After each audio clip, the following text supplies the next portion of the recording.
Broadcasting from the greatest castle in the world, in the county of Lawrence, NCTV45. Hello and welcome to NCTV45's Meet the Candidate. We extend this invitation to all who are running for office. Meet the Candidate is a public service of NCTV45. Today we're with Greg Michalek, and he is candidate for state representative. We're going to take this time to meet Greg, and he'll tell us a little bit about himself, his qualifications, and his plan for the future. Greg, welcome to NCTV45, and I'm going to let you take it from here. Well, thank you for allowing me this access, Mr. Parada. Said my name is Gregory Michalek, candidate for state representative. Live on the North Hill of Newcastle. And as far as background, I am a small business owner.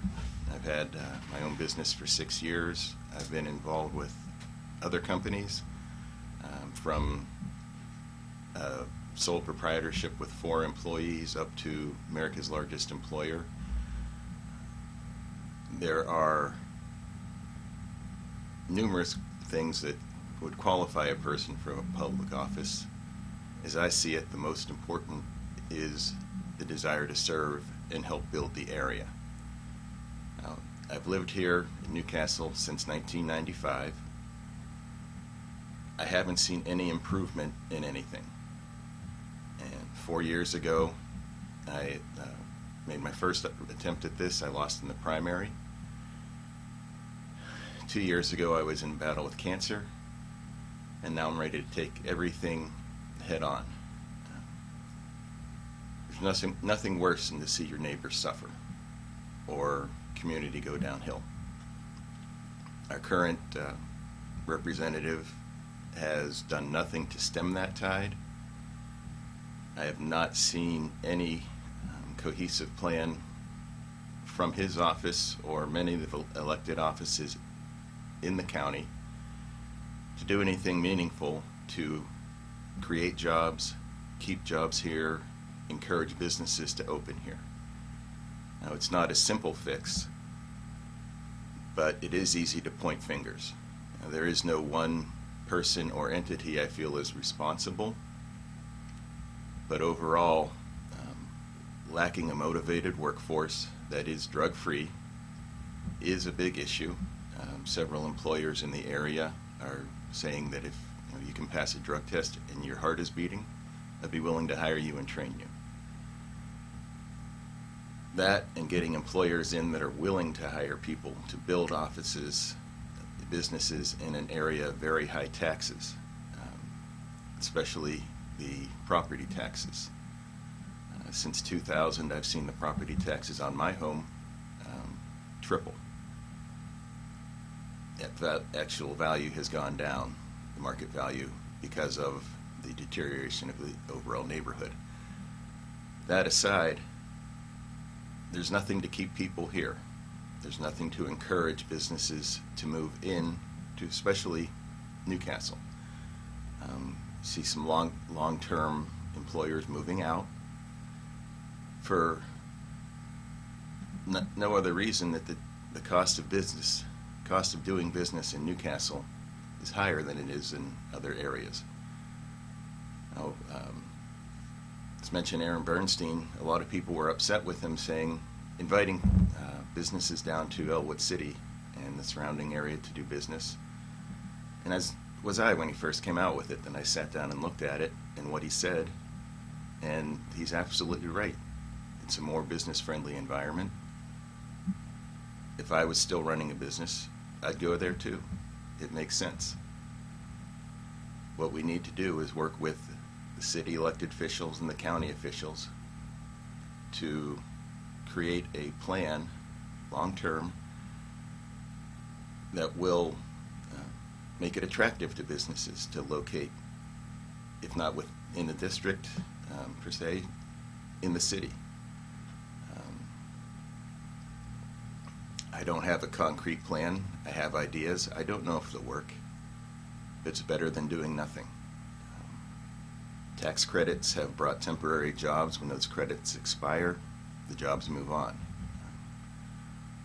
What I would like to see is a partnership with a business to come in, and as they build and create jobs, their taxes would be reduced. Now, why? The additional revenue from their purchases here, their employment here, I believe would offset the lowering of the property taxes by increasing the income in the employment taxes and other things that would be brought in by their activity. Is it a proven idea? Not that I know of. I haven't been able to find anywhere that's done it on a large basis that did not also have an exceedingly high cost of real estate. That's one thing going in favor of Newcastle. Our real estate is very reasonably priced. Unfortunately, the taxes that go along with it make it unattractive to businesses to set up here.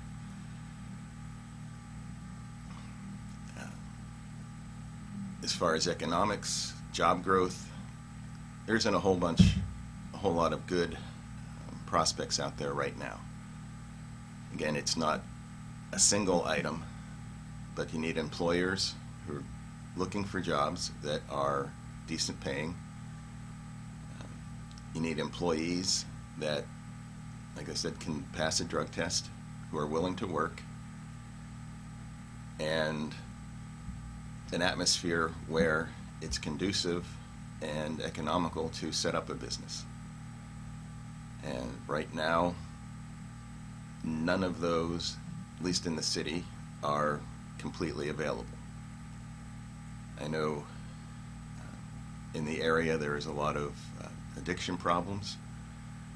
One business I've most recently been associated with, over 60% of their employees are recovering addicts or convicted criminals who, on a weekly basis or every other week, we have to sit down and meet with their parole officers and assure them that they are working, doing well, and being a contributing member to the staff. That's something the owners of that business are willing to do because, it's good if nothing else, it's good public relations. There aren't enough people that are willing to do that. There aren't the opportunities to build businesses in the area very much. Again, I don't have a concrete solution that I know will work, but I'll listen to anyone who comes up with an idea. I've seen some businesses come and go, and they were here for the tax relief. When that relief disappeared, so did the jobs. There's Verizon and AT&T down in the shopping center. When their ability to keep up the property at a reasonable rate disappeared, their jobs went elsewhere too. It seems to be the cycle in Newcastle. Something starts, it gets built up a little bit, and I'm not sure what all forces would step in and either try and make money off of it, or the benefits that they were given to move in go away. Needs to be a permanent installation of benefits. Installation's not the best word, but there needs to be permanent benefits for people to keep their money here. A lot of the population is older. Their kids have already moved away for better opportunities. Unfortunately, they can't stay here and have that same option. I have had the opportunity to talk with a couple of the county officials, express my views on things that affect the county as a whole. Again, most of that discussion centers on property taxes. But beyond property taxes, there is overall a lack of leadership in the area, visible leadership. People aren't willing to make tough decisions, stand up and be unpopular. There's one of the questions I was asked when I started to get into politics is, why would you want a job when you're going to be perceived as wrong at least 50% of the time? No one's going to be satisfied with every decision you make. You can make mistakes. I've learned in the years I've been around in business and just in life in general that if someone looks at you and tells you they've never made a mistake, chances are they've never accomplished anything either. I've made bad decisions in business. I've made good decisions. I've had to fire people. Overall, business is not easy. Life is not easy. It's a challenge that I believe the people of Newcastle are up to. They've always shown resiliency. They've been there when the chips are down, when people need help in the area. Everyone steps up and gives them a hand. It's time for the leadership to step up and give the residents of Newcastle a hand. Most of them don't want a handout. They want a hand to make their life possible, to improve their life in Newcastle without the government having to be entirely responsible for it. They want to be able to go out, make decisions, find things. Our current leadership does not encourage that, does not encourage an atmosphere where the opportunity for people to better themselves will make itself evident easily. There are a lot of good people out there. A lot of them do have issues with substance abuse. One of the issues I have had encouraged to me is to talk about the opioid epidemic, which is something that a lot of people acknowledge, but don't have any concrete plans to combat. I've had several plans presented to me. One is I call it Better Living Through Chemistry. It's an injection that would stop the receptors of people who are seeking the high, so they wouldn't be able to get high even if they did have the drugs in their system. And it's a 30-day fix, but beyond that, what happens with that person after the 30 days? The proponents, that it's not something they can continue to give, but there needs to be a plan to go beyond that 30 days to keep people clean and sober. Most of the people I've had the opportunity to work with count each day as a blessing that they have been able to abstain from or reject the opportunity to fall back into their old ways of behaving. They know it's not good. Some of them don't know any other way, but they're doing their best to learn. That's what life's all about. If you don't learn from a mistake, chances are you're going to do it again. And even when you succeed, there's something you need to learn from that. Doing the right thing will help. It may not be immediate. You keep on going on a way that you believe is the right way. You're either going to show yourself that it is correct, or that something needs to change or be adapted to give yourself the better opportunity. I've had a lot of opportunities that I've passed up. Some of them were probably mistakes. But overall, I'm happy with the way I've gone. Married, I have 3 wonderful kids. The oldest graduated from Westminster College, but had to move out of the area because there weren't any good jobs. And she's doing well. That's the most I can wish for any of the kids in this area. I know there are jobs. Again, we need to work with places like the Lawrence County Career and Technical Center, Newcastle School of Trades. Overall, what nationwide seems to be missing is people willing to go into the trades. Construction, welding, auto mechanics, people that work with their hands are in demand. And there's a lot of people here that can do that, and we need to get them to be able to pass a drug test. And when I worked for Walmart Corporation, we never had a full unloading crew because 80% of the applicants couldn't pass a drug test.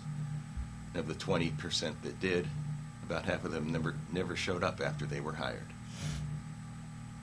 Commitment or lack of commitment is a big problem. There are a lot of things that people can do on their own, but as a community, we need to support those people that will show up, help those people that may not know how to be responsible. The United States is founded on principle of freedom and liberty. The flip side of that is that to keep that freedom and liberty, you have to be responsible for your own actions. That personal responsibility is something that we've lost as a society. We've let people slide when they make serious mistakes. We've allowed our elected officials to remain in office even after it's been proven that they have committed crimes or misappropriated public funds. There needs to be a transparency in government which would allow the taxpayers to see how their money is spent. There was recently legislation passed in the State House that would allow the entire budget to be open for review before and after it's passed. If it has not already been vetoed, it probably will be vetoed by our current governor. That is something that I would support. Transparency in government is something that is definitely lacking in Pennsylvania, all levels. The taxpayers are footing the bill for things that they don't know about. I believe a lot of them are getting ripped off. Now, I don't know if it's by the elected officials or people running agencies. One of the things that I would do is all my expense reports would be made public. Now, there have been allegations that the person we're going to be challenging in November has not been forthcoming and honest. I don't know that to be true. It's not my problem right now. If it's not, he's going to pay for it down the road. It's a choice that he made, something that may or may not be an issue. But it's something that, if I am elected, he will not find me doing. Actual expenses are one thing. Per diem is something that I do not believe a state-level representative should be entitled to. When I'm out talking with people, the most common thing I hear is that our current representative, he's a nice guy. He's always out there to take a picture and congratulate you on doing something. But when businesses come to him for help, they don't get anything. There's one that ended up locating in Michalek Township rather than the city because they couldn't get the people who would help them in the city to return their calls. That included the state representative. There are properties available down here. They've been vacant for a long time.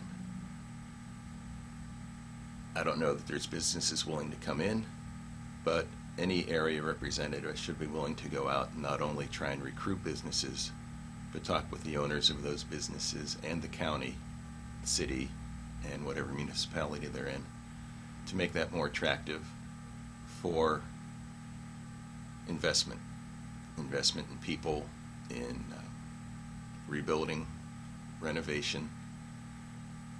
I know that the Jefferson Motel has been vacant the entire time I've been here in Newcastle. I've heard several reasons of that, the amount of money it would cost to get rid of the asbestos, to tear it down, to renovate it, whatever. It's something that I've seen other properties in the community with the same issues. People have come in and been willing to do that. Why something out in Union Township that has the same issue is more attractive than one in the city of Newcastle, only the person doing the work can tell me for sure. I've heard that the union wants more jobs. Well, honestly, I don't understand why any union member would not support a party that wants to bring jobs in. But more importantly, support a person regardless of their party, who knows what it's like to write a paycheck, who would not oppose his workers being unionized as long as the union represents the worker and not the union. I know a lot of good people that are union members. They don't know where their dues go. They don't go down and look at the filed reports at the union headquarters. I have. I think the unions spend too much money on the unions, not enough to support the workers. And there are good stewards, people that were having problems with the employer that the union steward in their shop would not stand up and do anything about it. Why? The reason I was given was that the union steward didn't particularly like the person that was having the problems. That's not a union problem, that's a personal issue. But as a representative, you need to look past that personal issue. As a citizen, we need to look past the letter that happens to be behind my name. I chose to register with the Republican Party. Honestly, when I was 18, I don't know why I did that.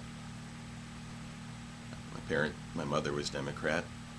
The first campaign I worked on was John Hines when I was 11 years old. I got to work the telephones to get people out to vote. It was fun, and I've, one level or another, been going on with campaigns since then. Now it's time that I get out there and be the person that people are willing to support. I hope any one of you taking the time to listen to this would be willing to at least give me a chance. I have a presence on Facebook and on the web. Letters GEM, the number 4, and House. Yes, I'd like to be the representative for the area of Newcastle. I believe I can provide the leadership that has been lacking. I can make the decisions that need to be made, even if they aren't popular. Most recently, I went into a company as a consultant that had 54 employees working. Unfortunately, I had to fire almost 30 of those in the first 2 weeks because there just isn't the work a lot of times. It's great when you have help, but if that help doesn't know what they're doing, they're going to drag you down. Do I know everything that a state representative will do? No. I don't think that anyone gets into that job the first time knows what all is involved in it. People I know that are there have told me that. There are things that they didn't know were going on behind the scenes. There's a lot of things I won't hear about or know about unless I get elected.